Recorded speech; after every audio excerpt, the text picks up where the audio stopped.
El entrevero. Pariente. ¿Cómo estás? Bien. Bienvenido. Gracias por la invitación. Bueno, ¿cómo se viene llevando? ¿Estás satisfecho con esta comisión de la forma que se viene investigando? Venimos trabajando a un ritmo realmente muy intenso.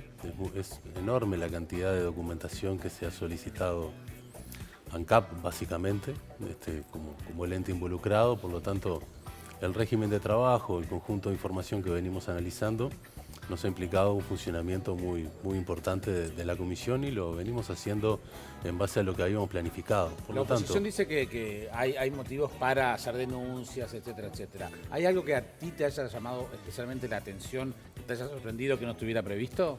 en realidad las comisiones, en este caso investigadoras, parlamentarias, tienen por finalidad establecer si existieron irregularidades o ilicitudes en el funcionamiento, en este caso, de un ente autónomo. Hasta el momento no se han logrado establecer claramente la existencia de irregularidades en el funcionamiento de ANCAP. Lo que se está discutiendo es esencialmente la gestión del ente.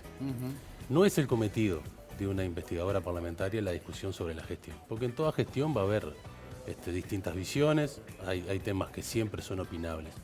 En líneas generales, lo que uno puede ver en la trayectoria de ANCAP estos últimos 10 años es una empresa que se reperfiló estratégicamente, que hizo un plan de inversiones muy ambicioso, que era imprescindible realizarlo.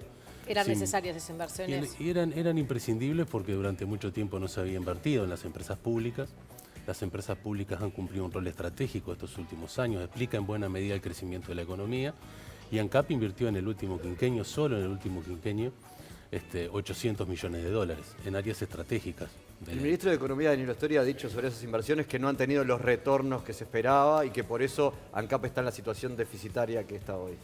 El tema de los retornos es algo bastante complejo de analizar en el corto plazo. Inversiones de ese porte, los retornos no se ven en el corto plazo. Generalmente se ven en plazos más largos de tiempo. Y después hay un conjunto de retornos que su medición son muy complejas. Por ejemplo, el retorno ambiental de la desulfurizadora. ¿Cómo se mide? ¿No? ANCAP hizo una inversión muy grande en la desulfurizadora que llevó que la calidad de los combustibles haya mejorado notoriamente y eso tiene un impacto ambiental. Claro. ¿Cuánto costó al final la planta? La planta específicamente 350 millones de dólares y después hubo dos obras complementarias que se hicieron en ANCAP. Una es toda una planta de enfriamiento del agua que se utiliza del Río de la Plata para el proceso de refinamiento de petróleo y toda la línea de comando de la refinería que se informatizó.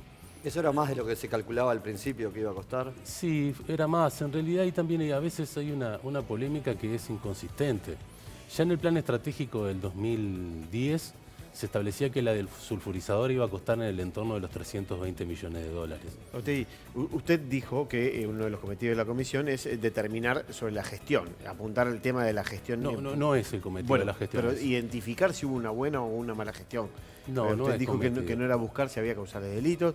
Le estoy preguntando si hubo, a su juicio, a su criterio, una buena gestión al frente de ANCAP o no. Yo lo que establecía era que justamente el cometido de una investigadora es establecer si existieron irregularidades. Porque no es el rol de una comisión parlamentaria evaluar o ponerle nota a la gestión de un ente. No es nuestro cometido. Entre otras cosas porque no es nuestra formación. Y lo de la radio de Ahora, Quebracho, por ejemplo, ¿cómo calificar? Eso en el caso de contratarse es un hecho irregular. Sí, no, pero pasó. Es un hecho irregular. Es más, Por el otro ahora, día, el otro día, ante la pregunta concreta al responsable de la radio, si ANCAP estaba haciendo algún tipo de control sobre la publicidad que se está emitiendo, nos dijo que no. O sea que ANCAP invirtió para una radio que no existía y ahora que existe ni siquiera controla si se está utilizando bien ese dinero. Sí, una empresa del porte ANCAP, y creo que cualquier empresa de portes similares, que tiene a su vez una inversión muy descentralizada en todo el territorio nacional, en pequeñas localidades, como es este caso, no es el rol de ANCAP la auditoría de medios si efectivamente la pauta se realiza o no se realiza. En todo caso, es responsabilidad de la agencia de publicidad que trabaja para ANCAP. Pero usted decía Por lo recién tanto, que sí le parece que es una irregularidad si eso ocurrió. en el caso que eso se constatara, es un hecho irregular que se pague una publicidad que efectivamente no se emite. Ahora, ¿Y el gerente que informó? en ese caso yo lo que digo que lo que hay que establecer primero es la existencia de ese hecho, si Sí, efectivamente bueno. Bueno, sucedió. salió Correa al aire en Desayunos Informales Claro. el viernes pasado diciendo que en realidad sí tardaron un año en salir al aire luego que ANCAP le diera Y el lo dinero. segundo que acá, probablemente, acá hay un engaño a la empresa, ¿no? Y hay fallas administrativas probablemente en algunos Pero controles. fue una decisión del presidente.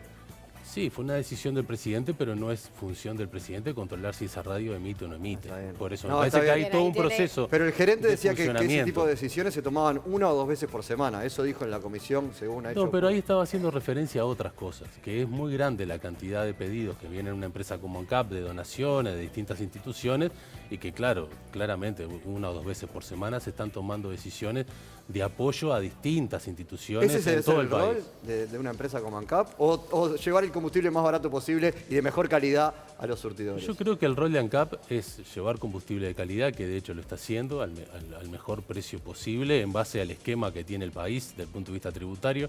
No nos olvidemos que la mitad del precio de los combustibles son impuestos, no es costo ANCAP. Pero eso fue siempre así. No es costo ANCAP. Por eso, pero cuando comparamos precios de combustibles en América Latina, no tomamos en cuenta que en muchos de esos países que el combustible es más barato, primero, no tiene impuestos y en muchos casos está subsidiado, ¿no? Sí. Entonces, Ahora, Otegi, ¿de dónde se origina entonces el déficit? Porque una cosa es el endeudamiento y otra cosa es el déficit. Se habló de la subvención al transporte público, eso lo dijo Raúl Sendic, Juan Salgado dijo que no, Danilo Astori que no.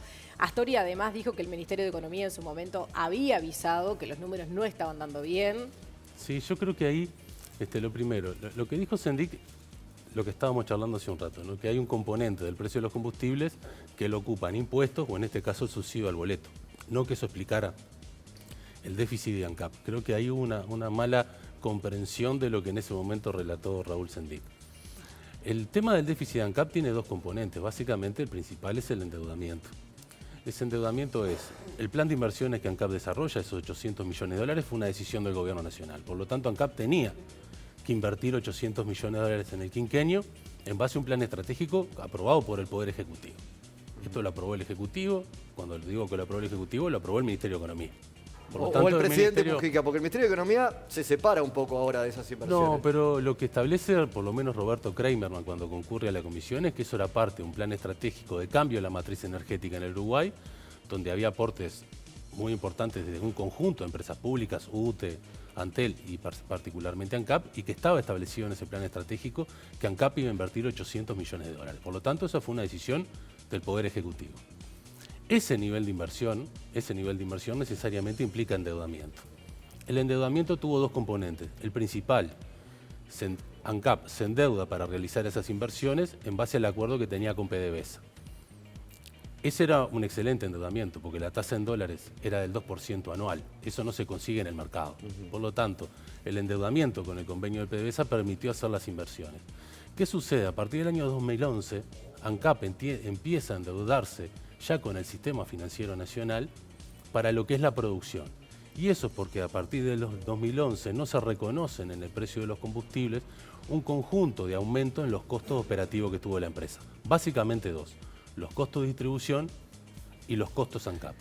Eso es lo que ha sostenido ANCAP, que a partir del año 2011 lo obliga a endeudarse ya con el sistema financiero nacional para lo que es la producción, y que en buena medida ha generado esta polémica con respecto a por qué se reconocieron o no se reconocieron esos costos Pero en el ¿cuánto- precio de los combustibles. ¿Cuánto hubiera costado un litro de nafta en aquel momento con el barril a 110 si se hubieran trasladado esos costos? ¿50 pesos, 60 pesos? Bueno, pero ahí el tema es la discusión en ese momento son de políticas económicas. Uno no está diciendo que la decisión del gobierno no fue la correcta. No aumentar el precio de los combustibles, porque en definitiva el precio, las tarifas de las empresas públicas eran un elemento muy importante para el control de la inflación. Lo que es claro es que esa medida de no reconocer ciertos costos tenía una consecuencia en los números y en los balances de la empresa, que se podría haber resuelto de distintas maneras. Una es capitalizando la empresa directamente. El Estado asume esos costos y capitaliza la empresa. Segundo, no haberse endeudado ANCAP. Se podría haber endeudado a través del Ministerio de Economía y haber asumido préstamos en pesos y no en dólares como tuvo que asumir la empresa. Eso también se critica. ¿Cómo se endeudó? Astori ha dicho, lo dijo aquí, nosotros ahora estamos asesorando a ANCAP, pero en su momento no se trabajó en conjunto con la unidad de gestión de deuda, lo cual podría haber permitido conseguir un endeudamiento mejor que este endeudamiento en dólares, que después con la suba del dólar, que estaba prevista de alguna manera, se le dijo hasta a las familias, no tomen deuda en dólares, y ANCAP sí. Yo considero que se podría haber conseguido un aumento, un financiamiento mejor, pero creo que ahí hay una corresponsabilidad entre el ente y el Ministerio de Economía. Porque hay que tener en cuenta que todos los endeudamientos ¿no? Y los pedidos de préstamo de las empresas públicas son autorizados por el Ministerio de Economía. Por lo tanto, el Ministerio de Economía es consciente y a su vez monitorea el ritmo y el tipo de endeudamiento que realizan las empresas públicas. Bien. Yo creo que Hoy ahí lo se dice podría que haber lo actuado. sabía, lo autorizaba, pero que avisaba que no estaban cerrando los números. No, está bien, pero se hubieran podido encontrar mecanismos alternativos. Por ejemplo, ANCAP era muy difícil endeudarse en pesos, porque no conseguía préstamos en pesos, ¿no? y a tasas relativamente menores, pero para el Estado uruguayo era muy fácil endeudarse en pesos y conseguir tasas mejores. ¿Jugó en contra de la gestión la relación entre Astori y Sendik, en que no hubiera, por ejemplo, unas conversaciones sobre este tema de la deuda que podría haberse manejado de otra manera? Y le complemento la pregunta, Sí. ¿siente que el Frente Libre Sereni no está defendiendo la gestión de ANCAP como debería? No, yo no puedo hablar del Frente Libre Sereni. ¿Astori? No puedo hablar del Frente Libre Sereni. Creo que con Astori tenemos probablemente visiones distintas del rol que cumplen las empresas públicas como palanca del desarrollo en la economía nacional, sin duda. Con el astorismo. Sin duda, ¿no? Pero no involucro a todo un sector, porque creo que ahí siempre hay matices, hay visiones distintas. Creo que, particularmente con el ministro, tenemos algunas visiones distintas con respecto al rol de las empresas públicas, y eso ha sido histórico dentro del Frente Amplio y lo hemos debatido sistemáticamente. Lo que es claro, estos temas se saldaron y en el programa del Frente Amplio el rol de las empresas públicas está claramente establecido y es una prioridad en el programa de gobierno del Frente Amplio. Yo no sé cuál era el diálogo, no fui parte del mismo. Yo creo que debe haber habido diálogo, debe haber habido discusiones. Estos temas con respecto al reconocimiento de ciertos costos en el precio de los combustibles fueron temas discutidos y se resolvieron como se resolvieron. Hoy con el diario del lunes es muy difícil hacer evaluaciones hacia atrás. Creo que lo que hay que tener en cuenta es que ANCAP claramente tiene un déficit importante, ese déficit lo explica en buena medida un plan de inversiones muy ambicioso que desarrolló la empresa. Nosotros lo que decimos es que ese plan de inversiones era impostergable. ANCAP no tenía otra que realizar ese plan de inversiones en el plazo que lo hizo. Entre otras cosas, para que ustedes tengan en cuenta, si no se hacía la desulfurizadora había que cerrar la refinería de La Teja, ¿no? Entonces era una decisión estratégica que el país tenía que tomar. Por lo tanto, ANCAP hizo lo que tenía que hacer, sin duda que eso le implicó un endeudamiento y eso se vio reflejado en sus números. Creo que hoy estamos en otra etapa y ANCAP rápidamente, y esto lo vamos a poder ver los uruguayos estos próximos años, va a volver a un punto de equilibrio porque las inversiones que se tenían que realizar ya se realizaron. Marcos Otegui, muchísimas gracias por acompañarnos. No, gracias a ustedes. Por favor. 23 minutos pasan de las 8 de la mañana. Hablemos